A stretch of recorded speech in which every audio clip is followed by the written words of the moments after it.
పైన వాపు ఉంటది, కొంతమందికి చెవులు ఈ దిద్దుల దగ్గర వాపు ఉంటది ఏదైనా ఫుడ్ పాయిజన్ అయినప్పుడు, పెదాలు వాస్తూ ఉంటాయి కొంతమందికి, కొన్ని ఫుడ్ పాయిజన్స్ ఏదైనా అయినా, ఎలర్జీ ఏదైనా జరిగినప్పుడు పెదాల వరకే వాయటం, ఇలాంటి కండిషన్స్. అంటే ఇలాంటి ప్లేసెస్ లో మనకి వాపులు ఎక్కువగా కనిపిస్తూ ఉంటాయి. ఓకేనా? సో రీజన్స్ ఏమై ఉండొచ్చో చూద్దాం. సో రీజన్స్ ఏంటి అంటే, మామూలుగా ఎక్కువగా మన శరీరంలో నీరు చేరటానికి ప్రధాన కారణం చిన్న చిన్న విషయాలు అయితే కాదు, ముందు పెద్ద పెద్ద విషయాల వల్లే శరీరంలో నీరు అనేది ఏర్పడుతుంది. అంటే అది సహజం కాదు.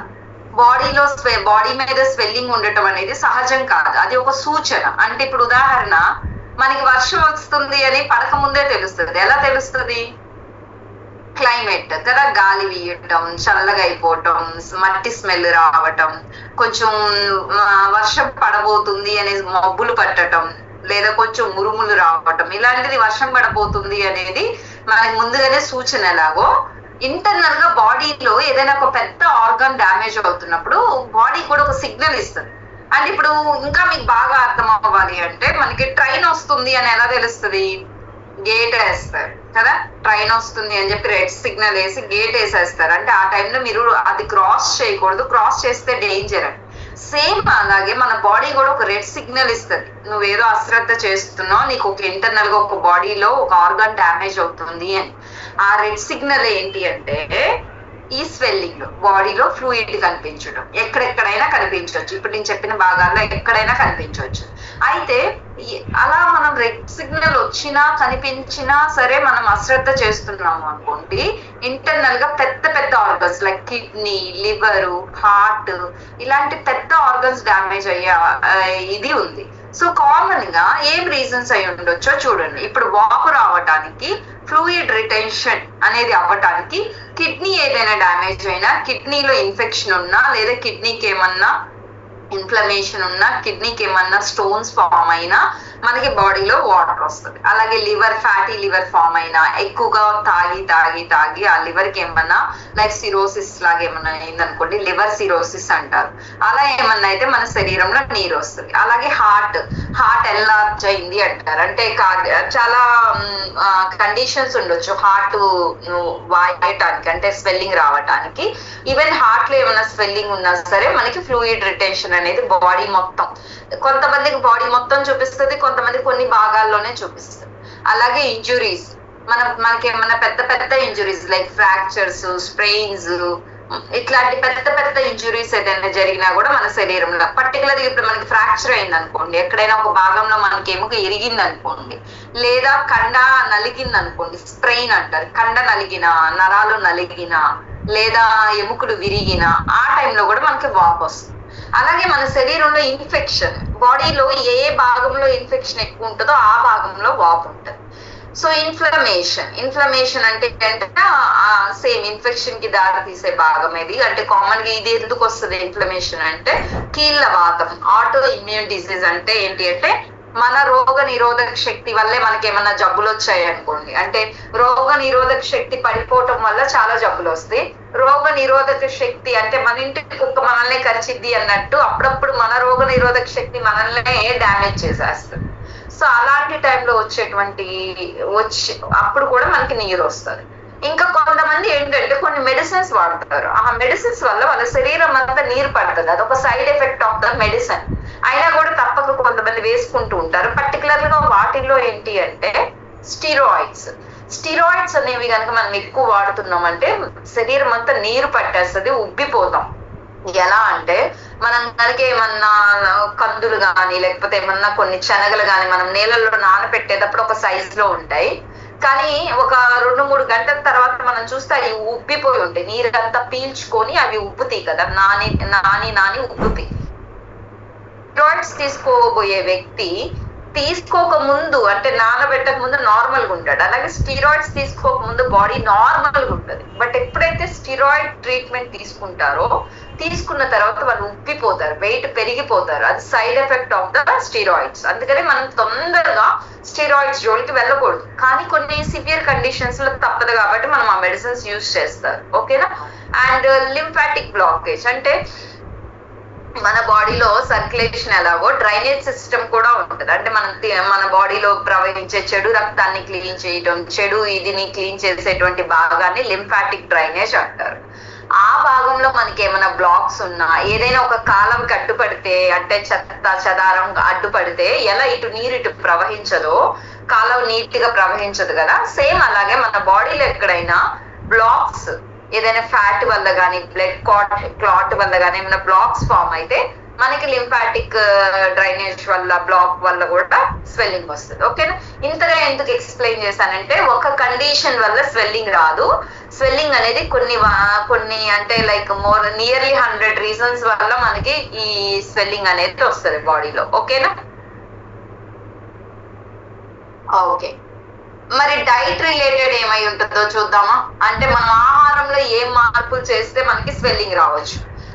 ఎవరైతే మోర్ సాల్ట్ అంటే ఎక్కువ ఉప్పు తింటారో వాళ్ళకి నీరు పట్టేస్తుంది.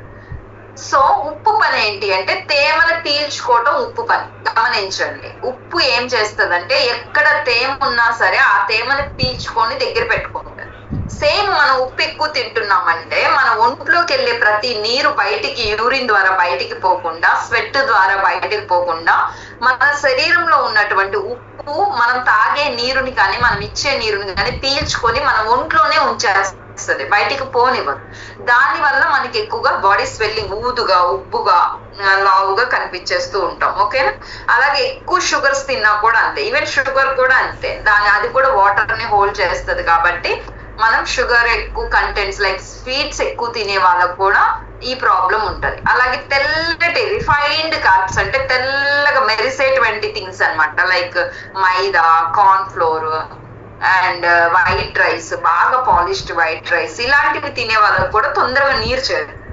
అయితే ఎవరైతే ప్రోటీన్ తక్కువ తింటారో, శరీరానికి అవసరమైన దానికంటే ఎవరైతే బాగా తక్కువ తింటారో వాళ్ళకు కూడా ఈ నీరు అనేది చేరే అవకాశం ఉంటుంది. ఇది డైట్ రిలేటెడ్. ఓకేనా? And processed food and preservatives అంటే ఎక్కువగా ప్యాకెట్స్ లో, క్యాన్స్ లో బాగా స్టోర్ చేసి నిలవపరిచిన ఆహారం తిన్నా కూడా మనకి ఇలాంటి వాపులు రావటం, నీరు చేరటం, నీరు పట్టడం అనేది చేరింది. ఓకే? అండ్ కొంతమందికి ఫుడ్ ఎలర్జీస్ ఉంటాయి, కొంతమందికి కొన్ని ఐటమ్స్ పడవు, కొంతమందికి కొన్ని పాల ఉత్పత్తులు పడవు. అవి తిన్నారనుకోండి వెంటనే ఫేస్ వాసేస్తుంది, లిప్స్ వాసేస్తాయి, నాలుక వాపు వచ్చేస్తుంది, ఈ లోపల అంటే బయట వాయడం వేరు, లోపల చీక్స్ లోపల వాపు వస్తుంది, ఇక్కడ స్వెల్లింగ్ లోపల ఇంటర్నల్ స్వెల్లింగ్స్ వస్తూ ఉంటాయి. అంటే అది చాలా డేంజర్ అన్నమాట. అంటే కొంచెం ఒక్కొక్కసారి మనం చెక్ చేసుకోవాలి, మనకి ఏ ఫుడ్ అంటే తిన్నప్పుడల్లా మనకి ఎలర్జీ వస్తుందో చెక్ చేసుకొని ఆ ఫుడ్స్ ని అవాయిడ్ చేయడం బెటర్. ఎందుకంటే ఇంకా అది మీరు తింటున్నప్పుడల్లా ఎలర్జీ వస్తుందంటే ఇంకా అది ఎప్పటికీ పోదు. ఇట్స్ బెటర్ మీరు ఆ ఫుడ్ ని అవాయిడ్ చేయాలి, లేదంటే బాడీ మొత్తం స్వెల్లింగ్ వస్తుంది. ఓకే?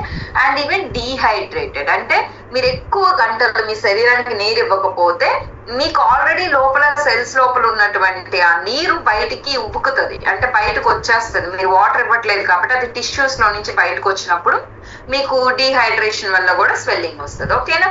సో గమనించండి, ఇవి మన ఆహారంలో మనం చేసేటువంటి అశ్రద్ధ వల్ల, లేకపోతే జాగ్రత్తలు తీసుకోకపోవడం వల్ల వచ్చేటువంటి వాపు, swelling or body fluid retention. ఓకేనా? సో ఇది ఫుడ్ లో.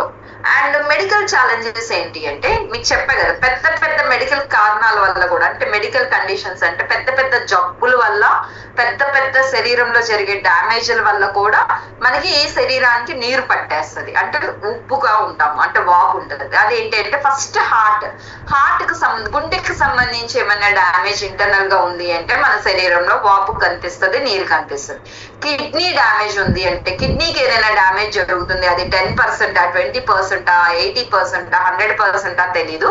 బట్ కిడ్నీ మీద ఏమన్నా ఎఫెక్ట్ అవుతుంది అంటే మన శరీరం మనతో చెప్పిద్ది, రెడ్ సిగ్నల్ వేస్తుంది, నీ కిడ్నీలో ఏదో ప్రాబ్లం ఉంది, ఒకసారి చెక్ చేసుకో అని చెప్పి చెప్తుంది. ఓకే? సో లివర్ ప్రాబ్లం ఉన్నా, మీకు ఆల్రెడీ చెప్పాను, లివర్ సిరోసిస్ ఉన్నా. అలాగే డీప్ వెయిన్ థ్రాంబోసిస్ అంటే మనకి రక్తనాళాలు అనేవి ఒక ట్యూబ్స్ లాంటివి. ఎప్పుడైతే ఆ రక్తనాళాలు ట్యూబ్స్ కి బ్లాక్ అవుతుంది అంటే ఏదో ఒకటి అడ్డుపడి, కొవ్వు గడ్డ అడ్డుపడో లేకపోతే రక్తమే గడ్డగట్టి అడ్డుపడిద్ది అనుకోండి, అంటే అడ్డుగా ఉన్నప్పుడు అటు రక్తం ఇటు ప్రవహించినప్పుడు కూడా మనకి డీవీటీలో కూడా మనకి వాపు వచ్చేటువంటి అవకాశం. ఓకే? అండ్ హైపోథైరాయిడిజం, థైరాయిడ్ వల్ల కూడా. అందుకనే చూడండి కొంతమంది లేడీస్ ని చూడంగానే మీకు థైరాయిడ్ ఉందా అని అడుగుతాం. ఎలా చెప్తాము అంటే వాళ్ళు ఊదుగా కనిపించేస్తారు, శరీరం వాపుగా ఉంటది, ముఖ్యంగా మొహం చాలా ఊదుగా నీరు పట్టినట్టు ఇలా ఉంటారనమాట. ఓకే. అండ్ లింఫ్ ఎడిమా, మీకు చెప్పే కదా లింఫ్ అంటే డ్రైనేజ్ సిస్టమ్ లో ఏమైనా డ్యామేజ్ అయ్యి అక్కడ లోపల కూడా వాపు ఉండొచ్చు. అండ్ ఇంకోటి చూడండి, మేజర్ మెడికల్ ఛాలెంజెస్ లో మాల్ న్యూట్రిషన్ కూడా కారణం అంట. చూడండి, మనం పౌష్టికాహారం తక్కువ తిన్న వారికి కూడా నీరు పట్టే అవకాశం ఉంది, వాళ్ళకు కూడా వాపులు వచ్చే అవకాశం ఉంది. ఇప్పుడు చెప్పండి, నాకు తెలిసి ఈ కాల్లో ఉన్న మన అందరు కూడా 100% ఛాన్సెస్ ఉంది ఈ కమ్యూనిటీలోకి రాకపోయి ఉంటే కదా మనం వాపు మన బాడీలో నీరు చేరటానికి. అంటే ఎవరైతే పోషకాహారం తక్కువ తింటారో వాళ్ళందరూ కూడా ఈ ఛాలెంజ్ ఉంది, నీరు పట్టే అవకాశం. ఓకే. అండ్ ఒకవేళ ఈ స్వెల్లింగ్ ని మనం ఎక్కువసేపు అశ్రద్ధ చేసామనుకోండి, అంటే ఈ వాపు ఏదైతే వస్తుందో దాన్ని మనం ఎక్కువసేపు అశ్రద్ధ చేసామనుకోండి, ఎక్కువసేపు అంటే గంటలు కాదు, ఎక్కువ రోజులు, ఏముందిలే అదే నీరు అదే వచ్చింది అదే పోయిందిలే. ఎందుకంటే ఒక్కొక్కసారి కొంతమందికి ఏంటంటే నీరు వస్తుంది వెళ్ళిపోతుంది, నీరు వస్తుంది వెళ్ళిపోతూ ఉంటుంది. అదంతే నాకు సహజమే లేదు, నీరు పట్టింది కాసేపు మళ్ళీ అదే పోయింది, మళ్ళీ అదే వాపు అదే తగ్గిపోయింది అని చాలా మంది అశ్రద్ధ చేస్తారు. అలా చేయకూడదు. మీ శరీరం పదే పదే మీకు వాపు చూపిస్తుంది, నీరు చూపిస్తుంది అంటే మీరు వెళ్ళి ఒకసారి చెకప్ చేయించుకోవాలి. ఓకే. మీరు అలాగే ఎక్కువ రోజులు అశ్రద్ధ చేస్తే ఏమవచ్చు అంటే, ఎక్కడైతే ఆ చెడు నీరు పదే పదే ఏర్పడుతుందో ఆ చెడు నీరు ఏర్పడుతున్న భాగంలో ఉన్న కణాలు అంటే సెల్స్, టిష్యూస్, ఆర్గాన్ డ్యామేజ్ అవుతుంది. అలాగే దాని పైన ఉన్న స్కిన్ కూడా డ్యామేజ్ అవుతుంది. అందుకని చూడండి చాలా మందికి నీరు పట్టి పట్టి పట్టి అక్కడ పుండు ఏర్పడి ఆ పుండు మానకుండా వాళ్ళకి ఏమైపోతుంది అంటే నల్లగా అయిపోతుంది కాలు, ఏదో చచ్చిపోయిన శవానికి ఉన్నట్టు ఆ కాలు అంతవరకు నలుపుగా అయిపోతుంది. అదే ఆ సివియర్ స్టేజ్. అంటే మనం ఈ స్వెల్లింగ్ ని ఎక్కువ రోజులు అశ్రద్ధ చేసినప్పుడు కాలు గ్యాంగ్రీన్ గా మారిపోతుంది. అంటే మనిషి బతికే ఉంటాడు కానీ ఆ పర్టికులర్ భాగం చచ్చిపోయి లైక్ శవానికి ఉన్నట్లు అయిపోతుంది అనమాట. దాన్నే గ్యాంగ్రీన్ అంటారు. సో మనం ఎక్కువ రోజుల అశ్రద్ధ వల్ల మన స్కిన్ డ్యామేజ్ అవుతుంది, మనకి అక్కడ ఇన్ఫెక్షన్స్ ఏర్పడతాయి, పుండ్లు ఏర్పడతాయి. అంటే మీరు అశ్రద్ధ చేసే వాపు రేపు అది పుండుగా మారింది. ఓకే. అదే కాదు, ఆ భాగానికి రక్త ప్రసరణ తగ్గిపోతుంది. దీంతో పాటు మనం ఎక్కువ రోజులు అశ్రద్ధ చేయడం వల్ల వాపుని ఎక్కడైతే ఏ భాగంలో అయితే వాపు పదే పదే వస్తుందో ఆ భాగంలో చర్మం మొద్దుబారిపోతుంది. అంటే మొద్దుబారిపోతుంది అంటే ఇప్పుడు మనం కొంచెం మన స్కిన్ పట్టుకుంటే చాలా సున్నితంగా సాఫ్ట్ గా నార్మల్ గా ఉంటుంది. బట్ మీరు ఎక్కువ రోజులు ఆ వాపుని అశ్రద్ధ చేసే కొద్దీ ఇప్పుడు ఉదాహరణ ఒక ఏనుగు చర్మం పట్టుకుంటే ఎలా ఉంటది అలాగా మందంగా మారిపోతుంది అనమాట. ఓకేనా. దాన్నే ఫైబ్రోసిస్ అంటే. ఓకే. అలాగే ఇన్ కేస్ మనకి జాయింట్స్ అంటే కీళ్ళల్లో మనకి వాపు వస్తుంది అంటే కీళ్ళకి స్టిఫ్నెస్ అంటే ఇంకా అక్కడ మూమెంట్స్ ఉండకుండా బిగుసుకుపోతాయి అనమాట. ఆ కీళ్ళు మొత్తం ఎక్కడైతే వాపు వస్తుందో ఆ కీళ్ళకి ఏ కీళ్ళకైతే వాపు ఎక్కువ రోజులు వస్తుందో ఆ కీళ్ళు త్వరలో బిగుసుకుపోతాయి, అంటే స్ట్రక్ అయిపోతాయి, ఇంకా మూమెంట్స్ రావన్నమాట. ఓకేనా. అలాగే బ్లడ్ క్లాట్స్ ఉన్నా కూడా మనకి బ్లడ్ క్లాట్స్ వచ్చే అవకాశం ఉంది.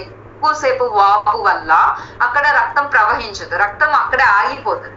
ఆగిపోయిన రక్తం ప్రవహించని ఎప్పుడైతే రక్తం ప్రవహిస్తూ ఉంటుందో అది పల్చగా అంటే నార్మల్ గా బ్లడ్ ఎలా ఉండాలో అలా ఉంటది. ఎప్పుడైతే రక్తం ప్రవహించకుండా ఒకే చోట ఎక్కువసేపు ఆగిపోతుందో ఆ రక్తం అక్కడ గడ్డగట్టేస్తుంది. ఓకేనా. దాని వల్లే మనకి బ్లడ్ క్లాట్స్ అనేవి వస్తాయి. అండ్ మెంటల్ హెల్త్ ఇంపాక్ట్ ఉంటుంది ఖచ్చితంగా. మనకి గనక ఫేస్ మీద ఈ భాగంలో ఎక్కువగా గనక మనకి నీరు పదే పదే చేరుతుంది అంటే అది బ్రెయిన్ మీద, బ్రెయిన్ లో నుంచి వచ్చే థాట్స్ మీద చాలా ఇంపాక్ట్ చూపిస్తుంది. Okay. And lung, brain, abdominal complications ఏమైనా రావచ్చు ఎక్కువ రోజులు మనం అలాగే అశ్రద్ధ చేస్తూ ఉంటే. ఆ నీరే, ఆ చెడు నీరే ఆ స్వెల్లింగే ఇన్ఫెక్షన్ గా మారి ఆ చుట్టూ ఉన్న భాగంలో ఉన్నటువంటి అవయవాన్ని డ్యామేజ్ చేసి పెద్ద సమస్య వచ్చేలాగా చేయొచ్చు. ఓకే. అందుకనే వాపుని అశ్రద్ధ చేయకండి. ఏమి మార్పులు చేస్తే మనకి కొంచెం ఈ వాపు అనేది బెటర్ అవ్వచ్చు. ఫస్ట్ ఫిజికల్ గా యాక్టివ్ ఉండాలి. ప్రతి శరీరము, మానవ శరీరం కదలికలు ఇంపార్టెంట్, చాలా ఇంపార్టెంట్. రోజు అంతట్లో మనం ఒక 30 నిమిషాలు కదిలించి ఈ రోజు నేను ఎక్సర్సైజ్ చేశాను అనుకుంటాం. అలా కాదు, ఎవ్రీ 2 hours కి మనం బాడీ మూవ్మెంట్స్ చేయాలి. ఎవ్రీ 2 hours కి ఎక్సర్సైజ్ చేయమని కాదు, బట్ మీరు కదలికలు ఇవ్వాలి. ఏదో ఒక కదలిక, బాడీ మొత్తం మొత్తం అంటే చేతులు ఒకసారి, కాళ్ళు ఒకసారి, ఒళ్ళు ఇరుచుకోవటము, లేదా స్ట్రెచ్ చేసుకోవటము, బెండ్ అయి లెగవటము, అలా ప్రతి 2 hours కి బాడీలో మూమెంట్స్ ఇస్తూ ఉంటే గనక మనకి ఈ ప్రాబ్లం అనేది రాదు. అలాగే వాపు ఎక్కువ వచ్చినప్పుడు ఏ భాగంలో వాపు వచ్చిందో దానికి యాంటీ గ్రావిటీ పెట్టాలి. అంటే గ్రావిటీకి అగెయిన్స్ట్ గా పెట్టినప్పుడు వాపు అనేది తగ్గిపోవడానికి హెల్ప్ అవుతుంది. అంటే ఇప్పుడు కాళ్ళల్లో మనకి నీరు ఉందనుకోండి, 4-5 అంటే ఒక 2-3 దిండ్లు పెట్టుకొని ఆ దిండి మీద మనం కాలు పెడితే ఆ వాప్ అనేది స్లోగా తగ్గిపోవడానికి సపోర్ట్ అవుతుంది. దీన్నే యాంటీ గ్రావిటీ పొజిషన్ అంటారు. అలాగే మనం ఎక్కువగా నీరు బాగా తాగాలి. మనం ఎంత మంచిగా నీరు మన శరీరానికి అవసరమైనంత నీరు ఇస్తామో మన శరీరం అంత హెల్దీగా ఉంటది. ఓకే, అలాగే సాధ్యమైనంత వరకు ఉప్పు, కారాలు, అలాగే షుగర్ తగ్గించుకోవాలి. ఇవి తినాలి, బట్ ఎంత కావాలంత. ఓకే, బట్ మెయిన్ గా షుగర్, సాల్ట్ అయితే తగ్గించుకోవాలి. దీనివల్లే ప్రథమంగా అంటే మెయిన్ గా మనకి నీరు పట్టేస్తుంది. ఓకే, అండ్ ఎవరికైతే ఏ భాగంలో అయితే నీరు వస్తుందో వాళ్ళకి మీరు గమనించినట్లయితే కొన్ని క్రీప్ బ్యాండేజెస్ చుడుతూ ఉంటారు. క్రీప్ బ్యాండేజ్ అంటే ఏం లేదు, వాళ్ళకి అంతవరకు ఒక గుడ్డని చుట్టేస్తూ ఉంటారు. దాన్ని కంప్రెషన్ గార్మెంట్స్ అంటారు. అలాంటివి యూజ్ చేయడం వల్ల కూడా ఆ వాపు తగ్గడానికి హెల్ప్ అవుతుంది. అంటే కొన్ని బ్యాండేజెస్ యూజ్ చేయడం, క్లాత్ కట్టుకోవటం, కొంచెం ప్రెషర్ అప్లై చేయడం చేస్తే అక్కడ ఉన్న నీరు పోతుంది. ఓకేనా, అలాగే వెయిట్ పెరగకుండా చూసుకోవాలి. అంటే ఒక మనిషి తన ఎత్తుకు తగ్గంత బరువు ఉండటం చాలా ఇంపార్టెంట్. అంతకు మించి ఎక్కువ ఉన్నారు అంటే మనకి ప్రాబ్లమే. ఓకేనా, అండ్ మంచిగా నిద్రపోవాలి. ఏమైనా స్ట్రెస్ ఉన్నా మేనేజ్ చేయాలి. నిద్ర లేదు, నాకు స్ట్రెస్ ఎక్కువ ఉంది అంటే మీ శరీరంలో నీరు అనేది అంత తొందరగా తగ్గదు. Okay, and anti inflammatory fruits తినాలి. అంటే మన బాడీలో ఏమైనా ఇన్ఫెక్షన్స్ ఉంటే అవి మనకు కనపడదు పెద్దదయ్యే వరకు. అలా ఇన్ఫెక్షన్స్ రాకుండానే స్టార్టింగ్ లోనే ఆ ఇన్ఫెక్షన్ అంతటితోనే ఆగిపోవాలి అనుకోండి, కొన్ని యాంటీ ఇన్ఫ్లమేటరీ, యాంటీ ఇన్ఫెక్ట్ అంటే లైక్ ఇన్ఫెక్షన్ ఫామ్ అవ్వకుండా చేసే ఫుడ్స్ కొన్ని ఉంటాయి. అవేంటి అంటే పసుపు. మీరు గమనించండి, పసుపు మనకి చాలా ఇంపార్టెంట్. మనం అన్నిట్లో తీసుకుంటూ ఉంటాం. అయితే కొన్నిసార్లు దాన్ని మనం గుర్తు పెట్టుకొని పర్టికులర్ గా పాలల్లోనో హాట్ వాటర్ లోనో తీసుకోవటం. అలాగే కొంచెం మనకి యాంటీ ఇన్ఫ్లమేటరీ అంటే ఇంకా లైక్ గార్లిక్ కూడా యాంటీ ఇన్ఫ్లమేటరీ. లెమన్ మనం రెగ్యులర్ గా తీసుకోవటం వల్ల చాలా మంచిది. జింజర్ కూడా రెగ్యులర్, అంటే మేము ఎక్కువ తీసుకోవాలని కాదు, లైక్ కొంచెం వాటర్స్ గా ఫామ్ అవ్వచ్చు. ఇలా యాంటీ ఇన్ఫ్లమేటరీ ఫుడ్స్ తీసుకోవాలి. లెమన్, పసుపు ఇట్లాంటివి కొన్ని ఉంటాయి మనకి, పెప్పర్, ఇలాంటివన్నీ తీసుకుంటే యాంటీ ఇన్ఫ్లమేటరీ ఫుడ్స్ అన్నమాట. ఇదే కాదు, మన దానిలో అయితే మనం రెగ్యులర్ గా ఫ్రెష్ తీసుకోవటం వల్ల ఇది యాంటీ ఇన్ఫ్లమేటరీగా పనికొస్తుంది, ఫ్రెష్, అండ్ డీటాక్సిఫికేషన్ కి పనికొస్తుంది. అంటే బాడీ ఏ రోజుకి ఆ రోజు క్లీన్ అయ్యేటువంటి ప్రాసెస్ మనం చేయాలి. అందుకే మనకి ఫ్రెష్ అనేది best solution, replacement. Okay, and treatments ఏంటంటే రీజన్ బట్టి ట్రీట్మెంట్ ఉంటది. మనకి ఏ రీజన్ వల్ల మనకి వాపు వస్తుందో అది క్యూర్ అయితే గానీ ఆ వాపు తగ్గదు. ఒకవేళ కిడ్నీ ప్రాబ్లం వల్ల వస్తే కిడ్నీ మీద మనం ట్రీట్మెంట్ తీసుకోవాల్సిందే. హార్ట్ ప్రాబ్లం వల్ల నీరు పడుతుందంటే హార్ట్ కి ట్రీట్మెంట్ తీసుకోవాల్సిందే. లివర్ ప్రాబ్లం వల్ల మనకి వాటర్ ఫామ్ అవుతుంది అంటే ఆ రూట్ కాజ్ ఏదైతే ఉందో, ప్రథమ కారణం ఏదైతే ఉందో దాని మీద మనం వైద్యం తీసుకోగలిగితే మనకి మంచి రిజల్ట్ వస్తుంది. అలాగే ఇంకా compression therapy, manual lymphatic drainage, ఇవన్నీ ఏంటంటే ఒక ఫిజియోథెరపిస్ట్ చేసేటువంటి ట్రీట్మెంట్స్. అంటే ఏ భాగంలో వాపు ఉందో ఆ భాగానికి మీరు పెద్ద ట్రీట్మెంట్స్ కి వెళ్లకుండా మీ దగ్గరలో ఉన్న ఫిజియోథెరపిస్ట్ ని కన్సల్ట్ అయితే వాళ్ళు మీకు కంప్రెషన్ థెరపీ ద్వారా మీకు ఆ వాపు తగ్గడానికి సపోర్ట్ చేస్తారు. అది కాళ్ళకైనా చేతులకైనా ఏ భాగంలో నీరుందో ఆ భాగం. దాన్నే మాన్యువల్ లింఫాటిక్ డ్రైనేజ్ అంటే ఇదేంటంటే కొన్ని లైక్ మసాజ్, కొన్ని టెక్నిక్స్ అన్నమాట. ఆ టెక్నిక్స్ వల్ల కూడా మనం వాపుని తగ్గించవచ్చు. ఓకే, అలాగే ఎప్సామ్ సాల్ట్ సోక్స్ అంటే ఏంటి అంటే ఒక్కొక్కసారి మనకు పాదాలు బాగా వాసినాయి అనుకోండి, చిన్న సింపుల్ టిప్, చాలా చిన్నదిగా అనిపిస్తుంది కానీ భలే ఎఫెక్టివ్ గా ఉంటుంది. ఏంటి అంటే మీరు తట్టుకోగలిగినంత వేడి నీళ్ళల్లో కొంచెం కల్లుప్పు వేసేసేయండి. ఇది నేను అంటే ఒక చిన్న టిప్, పెద్దవాళ్ళు పాటించే టిప్. మీరు భరించగలిగిన వేడి నీళ్ళల్లో కల్లుప్పు వేసేసి మీ పాదాలు కనుక అందులో పెడితే ఒక 10-15 నిమిషాలు మీరు అలా ఉంచుకోగలిగితే గనక దాని తర్వాత ఒక 30 minutes లోపల ఆ పాదాల వాపు తగ్గిపోతుంది. అంటే ఉప్పు నీరు లాగేస్తుంది. చెప్పా కదా, అది బాడీలో ఉన్నా బాడీ బయట ఉన్నా సరే ఉప్పు నీరు లాగేస్తుంది. ఓకే, సో ఈ టెక్నిక్ అండ్ టిప్ ఫాలో అవ్వచ్చు. అండ్ ఫిజికల్ థెరపీ అంటే ఫిజియోథెరపీ అండ్ ఎక్సర్సైజెస్ ఆ వాపు తగ్గడానికి చాలా హెల్ప్ చేస్తుంది. అందుకని చూడండి, చాలా మందికి హార్ట్ లో స్వెల్లింగ్ ఉన్నా, అంటే హార్ట్ ప్రాబ్లం ఉన్నా, లంగ్ ప్రాబ్లం ఉన్నా వాళ్ళు ఏంటంటే ఐసీలో కానీ వాళ్ళ హాస్పిటల్ అడ్మిట్ అయిన వాళ్ళకి ఫిజియోథెరపీ చేస్తూ ఉంటారు. అంటే కొన్ని టెక్నిక్స్ ఉంటాయి, దాని వల్ల ఇంటర్నల్ గా ఉన్న నీరుని బయటకు వచ్చేలాగా వాళ్ళ టెక్నిక్స్ హెల్ప్ అవుతాయి. ఓకేనా, ఇది ట్రీట్మెంట్.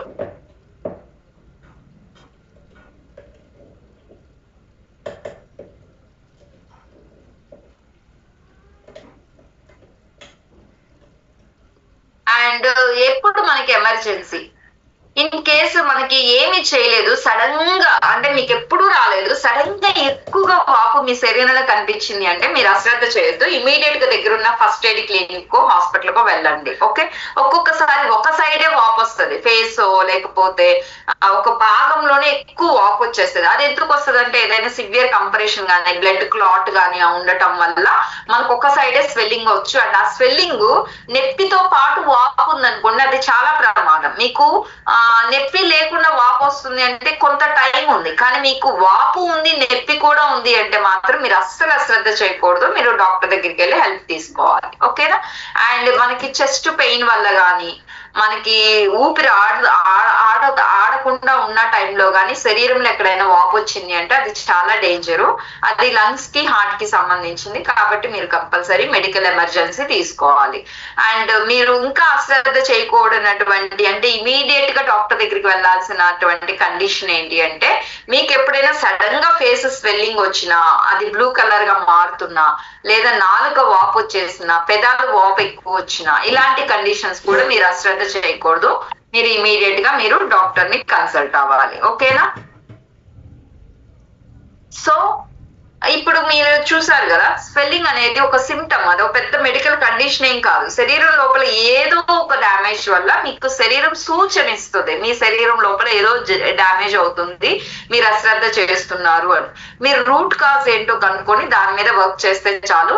ముఖ్యంగా మనకి వాపు తగ్గాలంటే మనం చేయాల్సింది లైఫ్ స్టైల్ చేంజెస్. స్ట్రెస్ తగ్గించుకోవటం, ఎక్కువ వాటర్ తాగటం, ఫిజికల్ ఎక్సర్సైజ్ చేయటం, ఓకేనా, కొంచెం మెడిటేషన్ చేయటం, హెల్తీ ఫుడ్స్ తినటం, యాంటీ ఇన్ఫ్లమేటరీ ఫుడ్స్ తినటం, ఫ్రెష్ ఫ్రూట్స్ తినటం, లైక్ ఫ్రూట్స్ అండ్ వెజిటేబుల్స్ తినటం.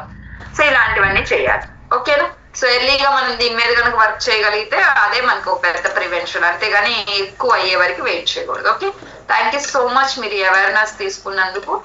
అయితే మన దానిలో కొన్ని వాపు తగ్గించేటువంటి ప్రోగ్రామ్, ఇప్పుడు నేను ఎవరికైనా వాపు ఉంది కాదు అంటే కనుక నేను కొంత న్యూట్రిషన్ సప్లిమెంట్ చెప్తాను. సో మీరు ఈ ప్రోగ్రామ్ ని మీరు ఒకసారి రాసుకోండి, గుర్తుపెట్టుకోండి. ఎవరైనా అలా సఫర్ అవుతున్న వాళ్ళున్నా సపోర్ట్ చేయండి. ఓకేనా? ఫస్ట్ థింగ్ గుర్తుపెట్టుకోండి, వాపు అనేది మీరు అశ్రద్ధ చేసేది కాదు, మెడికల్ లాగా ట్రీట్ చేయకండి. వాళ్ళకి పదే పదే వస్తుందా, పెయిన్ ఉంటుందా, ఇవన్నీ కొన్ని తెలుసుకొని దాన్ని బట్టి వాళ్ళు మెడికల్ ఎమర్జెన్సీ ఉంటే ఫస్ట్ మీరు ముందు డాక్టర్ ని కన్సల్ట్ అయ్యి రమ్మనండి. ఎందుకంటే యాజ్ ఎ వెల్నెస్ కోచ్ మీకు ఏ కారణమో తెలియకుండా మీరు ప్రోగ్రామ్ ఇవ్వకూడదు. ఓకేనా? సో ఇది వెరీ ఇంపార్టెంట్. అండ్ మీరు కూడా ఎవరైతే ఫ్యామిలీ మెంబర్స్ ఉన్నారో మీరు ఒక్కసారి వాపు పదే పదే వస్తుందంటే ఒక చెకప్ చేయించుకోండి, అది మీకే మంచిది. కారణం తెలుసుకోవటం వల్ల భయం ఉండకుండా మనం చాలా జాగ్రత్తగా పీస్ఫుల్ గా ట్రీట్మెంట్ తీసుకోవచ్చు. అది ట్రీట్మెంట్ అయినా, మెడిసిన్ అయినా, న్యూట్రిషన్ అయినా. ఓకేనా? ముందు కారణాన్ని తెలుసుకోండి, ఎందుకు వాపు వస్తుందో మీరు తెలుసుకోవాలి, మీ బాధ్యత, మీ శరీరంలోనే వస్తుంది కాబట్టి. రెండో విషయం ఏంటి అంటే ముఖ్యంగా గమనించుకోండి, వాపుకి ట్రీట్మెంట్ మెడిసిన్ కంటే కూడా లైక్ మెడికేషన్, పద్దాక మందులు తాగటం, లేకపోతే సిరప్స్ తాగటం కంటే కూడా బెస్ట్ థింగ్ ఏంటి అంటే కదలికలు. ఎప్పుడైనా గుర్తుపెట్టుకోండి, శరీరం ఎంత కదిలితే అంత ఆరోగ్యంగా ఉంటది, ఎంత కదిలిస్తే అంత తొందరగా నీరు బయటికి వెళ్తుంది. మీకు ఒకవేళ పదే పదే వాపు వస్తుంది అంటే. ఓకేనా? సో కదలికలు ప్లాన్ చేసుకోండి. అంటే ప్రతి 2 గంటలకి మీరు అలారం పెట్టుకోండి, జస్ట్ ఒక రిమైండర్, ఫోన్ లో రిమైండర్ పెట్టుకోండి, మూవ్ యువర్ బాడీ అని అలారం మోగేలాగా పెట్టుకోండి. ప్రతి 2 గంటలకి అలారం మోగంగానే మీరు ఏం చేయలేదు, లేచి అక్కడ నుంచున్న చోట కాస్త పరిగెత్తండి. స్టాండింగ్ జాగింగ్ చేయండి, అంటే ఒక 2 minutes 3 minutes నుంచున్న చోటే పరిగెడుతున్నట్టు కదలకుండా పరిగెత్తండి. అప్పుడు బాడీ మొత్తం షేక్ అవుతుంది. లేదా మీరు ఏదైనా సింపుల్ డాన్స్ చేయండి, ఏముంది, చిన్న మ్యూజిక్ పెట్టుకుని కాసేపు, ఎవరు ఉండరు కదా, అందరు ఉన్నప్పుడు చేయకండి, మళ్ళీ ఇబ్బంది అయిపోద్ది. ఓకేనా? ఎవరు లేనప్పుడు డాన్సెస్ వేసేయండి. ఓకే, ఇలా కదలికలు ప్లాన్ చేసుకోండి every 2 hours. And water compulsory plan చేసుకోండి, పీచు పదార్థం డైలీ ప్లాన్ చేసుకోండి. ఫ్రెష్ ఫ్రూట్స్ అండ్ వెజిటేబుల్స్ తిన్నంత వరకు మీ దరిదాపుల్లోకి వాపు రాదు. మళ్ళీ చెప్తున్నాను, ఫ్రెష్ ఫ్రూట్స్ వెజిటేబుల్స్ తిన్నంత వరకు మీకు దరిదాపులే, అంటే పచ్చి కూరగాయలు, పచ్చిగా అంటే ఫ్రెష్ ఫ్రూట్స్ తినాలి. అవేంటి అంటే దానిలో ఫైబర్ ఉంటది కాబట్టి నీరు ఎక్కడున్నా లాగేస్తూ ఉంటది, నీరు లాగేస్తూ బయటికి పంపించేస్తూ ఉంటది. కాబట్టి ఫైబర్ బాగా ప్లాన్ చేసుకోండి, ఫైబర్ క్లెన్సింగ్ ప్రాసెస్. అలాగే ఎక్కువ యాంటీ ఆక్సిడెంట్స్ తీసుకోండి. Antioxidants main treatment. Swelling కి ట్రీట్మెంట్ ఏదైనా ఉంది, న్యాచురల్ ట్రీట్మెంట్, న్యాచురల్ రెమెడీ ఏదైనా ఉంది అంటే మనకి యాంటీ ఆక్సిడెంట్స్. యాంటీ ఆక్సిడెంట్స్ ఎక్కడ ఉంటాయి అంటే పుల్లగా తీపిగా ఉండే వాటిలో ఉంటాయి. లైక్ లెమన్ లో, ఆరెంజెస్ లో, స్ట్రాబెర్రీస్ లో, ఇలాంటి వాటిలో మనకి టమాటోస్, ఇలాంటి వాటిలో యాంటీ ఆక్సిడెంట్స్ ఉంటాయి న్యాచురల్ గా. అయితే మనం అవి రెగ్యులర్ గా తినం కాబట్టి మన చేతిలో ఒక పెద్ద ఆయుధం ఉంది, ఫ్రెష్. ఎక్కడికైనా క్యారీ చేయొచ్చు, నార్మల్ వాటర్ లో తాగొచ్చు, హాట్ వాటర్ లో తాగొచ్చు. సో కాబట్టి ఫ్రెష్ ఎప్పుడు మీ పాకెట్ లో అంటే మీ హ్యాండ్ బ్యాగ్ లో ఉంచుకోండి. మీరు ఎక్కడికి వెళ్తున్నా అక్కడికి ఉంచుకోండి. చక్కగా రోజు ఒక 2 to 3 లీటర్స్ అంటే ఒక 2 లీటర్స్ వాటర్, ఎలాగో మీరు 3 to 4 లీటర్స్ కదా, అందులో 1 లీటర్ 1.5 లీటర్ ఫ్రెష్ ప్లాన్ చేసుకోండి. ఎప్పటికెప్పుడు బాడీ అంటే డీటాక్సిఫికేషన్ అయిపోతుంది. ఓకేనా. నెక్స్ట్ వచ్చేసేసి ముఖ్యంగా మన దానిలో సపోర్ట్ అయ్యేటువంటి సప్లిమెంట్ ఏంటి అంటే ఆలో ప్లస్. బాడీలో ఏ భాగంలో ఆలో ప్లస్ అండ్ ఆలో కాన్సన్ట్రేషన్ మీకు ఇంటర్నల్ గా సెల్స్ లో చెడు నీరున్నా, టిష్యూస్ లో చెడు నీరున్నా, ఆర్గాన్స్ లో ఉన్నా, సిస్టమ్స్ లో ఉన్నా సరే కంపల్సరీ మీకు ఏ భాగంలో, మీకు కనిపించిన ఏ భాగంలో చెడు నీరు ఉన్నా సరే దాన్ని బయటికి డ్రైన్ చేయగలిగినటువంటి ఒక వండర్ఫుల్ సప్లిమెంటేషన్ ఏదైనా ఉంది అంటే ఆలో ప్లస్ అండ్ ఆలో కాన్సన్ట్రేషన్. దీనికి ఇంకా పవర్ఫుల్ గా యాడ్ అయ్యేది సెల్ యాక్టివేటర్. ఎప్పుడైనా గమనించుకోండి, నేను ఇందాక ఏం చెప్పాను, కణాలలో సెల్స్ లో ఏర్పడేటువంటి చెడు నీరునే స్వెల్లింగ్ అంటారు. అంటే ఎక్కడ ఏర్పడుతుంది నీరు? కణాలలో నీరు ఏర్పడుతుంది. అంటే ఆ వాటర్ ని పట్టుకుంటుంది ఎవరంటే ఎవ్రీ సెల్. కాబట్టి సెల్ యాక్టివేటర్ యూజ్ చేశారనుకోండి డైలీ, ఆ సెల్స్ లో నీరు ఏర్పడేదే లేదు. ఎందుకంటే సెల్స్ ఎప్పుడు యాక్టివ్ గా ఉంటాయి, వాటి పని అవి చేసుకుంటూ ఉంటాయి. కాబట్టి అక్కడ ఎప్పుడైతే కదలికలకి లేకుండా ఉంటేనే కదా సెల్స్ కూడా ఏ పని చేయకుండా బద్ధకంగా లేజీగా చచ్చిపోయేలాగా పడి ఉంటాయో అప్పుడు నీరు చేరదు. ఎప్పుడైతే ఆ సెల్స్ వాటి పని అవి యాక్టివ్ గా చేసుకుంటూ ఉంటాయో